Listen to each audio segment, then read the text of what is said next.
Ya, kembali lagi dengan Garis Cerita Podcast. Saya Edo. Saya Himawan.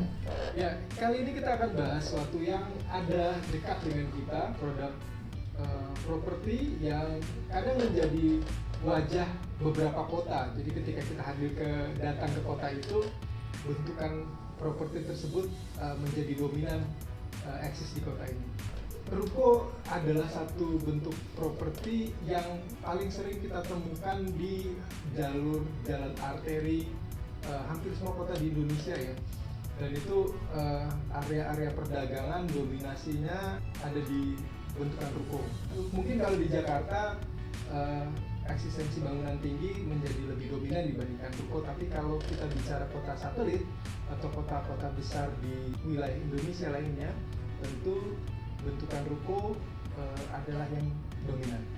Ya, kita akan bahas ini baik dari pemilik ruko sendiri, karena ternyata ruko yang ada di Indonesia kebanyakan, memang tidak semuanya, itu bermasalah dengan ruko yang kosong, ruko yang tidak optimal, yang ruko yang gagal sewa, tapi pemiliknya ini juga bingung akan seperti apa optimasinya.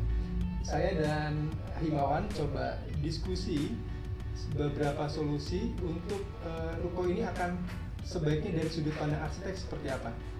Gimana, Wan? Oke, makasih Dok. Ya, jadi bahasan kita kali ini adalah terkait ruko ya.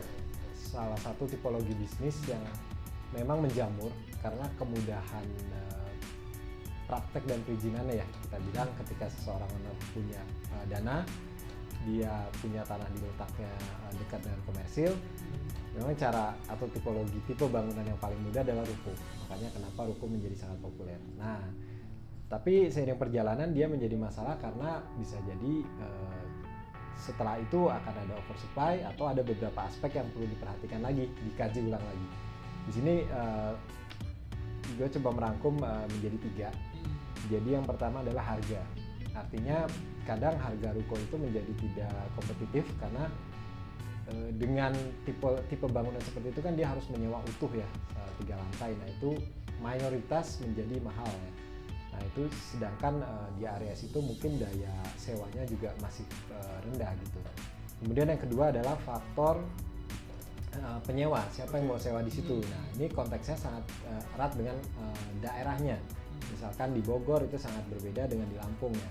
Sedangkan tipe bisnisnya kita bilang tadi dia menjamur di mana-mana. Nah, bisa jadi untuk yang di area luar kota seperti Lampung itu captive market untuk penyewanya mungkin belum siap untuk tipologi ruko, bisa jadi seperti itu. Nah, terus yang ketiga ini jenis apa yang mau dijual, bisa barang atau jasa di dalam ruko itu.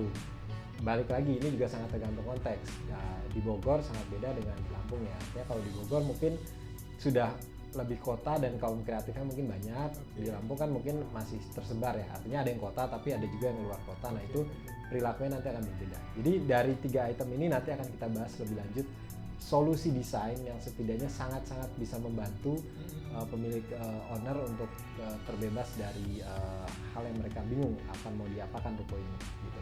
Oke. Ya, saya cuma coba sampaikan sedikit trivia ya. Kita pikir bahwa ruko itu sudah ada dari zaman dulu, tapi ternyata sebenarnya ruko itu adalah salah satu tipologi bentukan pasar yang ada di Asia Tenggara. Di Wikipedia disebutkan 1950 yang tersebar di Indonesia, Singapura, Thailand, dan wilayah lainnya. Dengan mentipologikan bahwa mereka berusaha di bawah, di lantai 1, kemudian di lantai 2, lantai 3 adalah tempat tinggalnya. Nah, tapi ternyata ketika sudah menjadi produk properti, hal itu kan tidak bergeser juga dari sisi fungsi, karena biasanya pemilik properti ingin menyewakan itu atau berusaha di situ tapi tidak tinggal di ruko tersebut, sehingga secara optimasi dari unit rukonya sendiri ya jelas tidak optimal. Nah, kira-kira secara desain yang memang kita bicara tentang supply yang sudah ada, bukan perencanaan baru, tapi supply yang ada di ruko yang misalnya ruko 2 lantai, 3 lantai, itu optimasinya secara arsitektural, desain interior, kita akan bahas. Usulannya seperti apa, Wan? Oke. Baik dok, ya jadi masih menyambung dengan yang kita bicarakan tadi, bahwa akan ada 3 masalah nih yang kita kurasi di sini ya. Artinya di antara banyak masalah pasti ada 3 yang bisa kita selesaikan dari desainnya. Yang pertama adalah tadi terkait harga. Nah, harga sewa itu kan menjadi begitu mahal. Nah, dari sisi desain kita masih bisa mensolusikan memecah area sewanya menjadi lebih kecil, sehingga captive market penyewanya itu menjadi lebih banyak. Gitu. Nah, tapi kan menjadi pertanyaan gimana sirkulasi dan lain-lainnya. Nah, justru disitulah sebenarnya peran desain. Pasti ada jalan di mana sirkulasi dan lain-lain itu terbagi rata dan baik untuk si tenannya nanti yang kecil-kecil itu.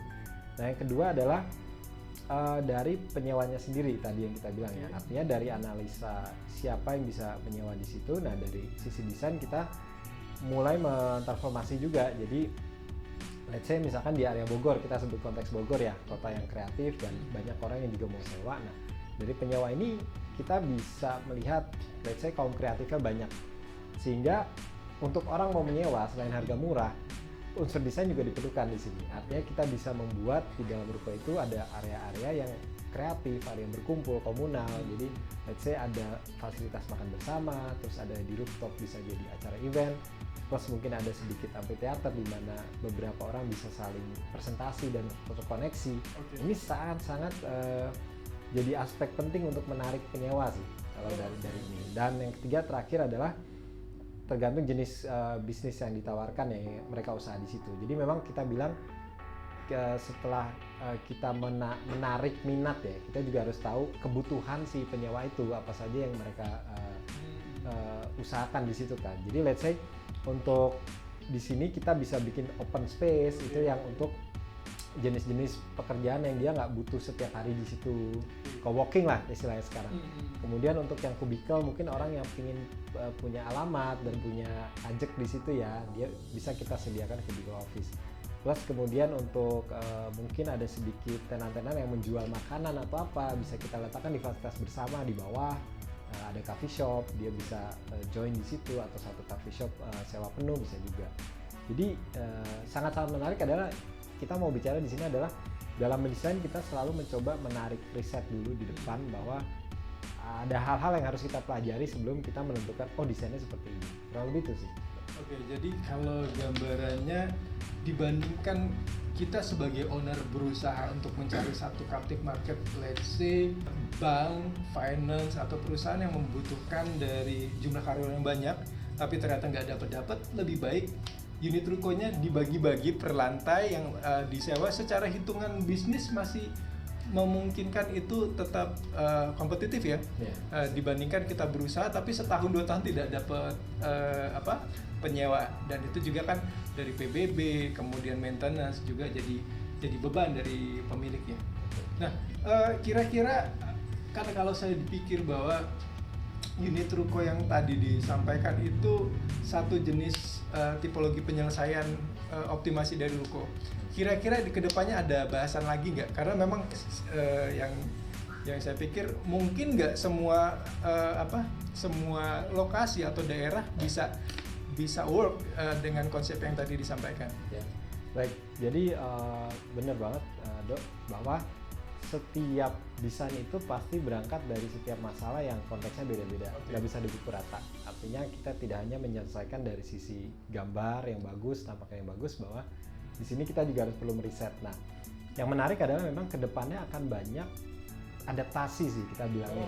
Artinya dari yang dulu biasa berbisnis begini, tapi sekarang mulai tumbuh banyak, kita bilangnya kaum startup, terus tumbuh juga ada baru-baru ini kan ada pandemi ya, artinya ada ruang-ruang yang memang harus berubah karena pandemi ini dan orang jadi lebih aware tentang keterbukaan, sirkulasi udara. Jadi memang ini eranya adaptasi sih. Artinya ke depan akan banyak tipe-tipe bangunan yang harus diadaptasi dan harus dilihat dari sisi desainnya untuk kita cross check balik dalam obrolan ini apakah sudah responsif belum untuk ke depannya. Itu.